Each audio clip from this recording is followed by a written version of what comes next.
You never know what the weather is going to bring. That's why it's a good idea to keep a simple kit in your home in the event of a power outage. Let's go over what to include in your kit. We'll start with food. Non-perishables like protein bars, jerky, peanut butter and crackers, nuts, trail mix, and canned food are some good options. Don't forget a manual can opener. Also, have on hand at least 1 gallon of water per person in your family per day. A 3-day supply on everything minimum. Next, lighting. You want to use battery-operated flashlights or lanterns, and make sure to have plenty of backup batteries. Remember to check and replace batteries at least once a year. For important electronics such as your phone, keep a charged portable battery in your kit, such as this one.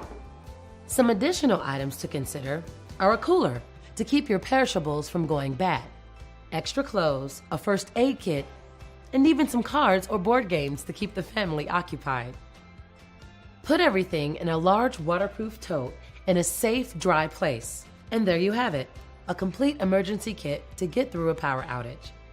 Outages are unavoidable, but when they happen, BPU linemen work around the clock to get the power restored as quickly as possible. For more energy and water videos, visit us at bpu.com.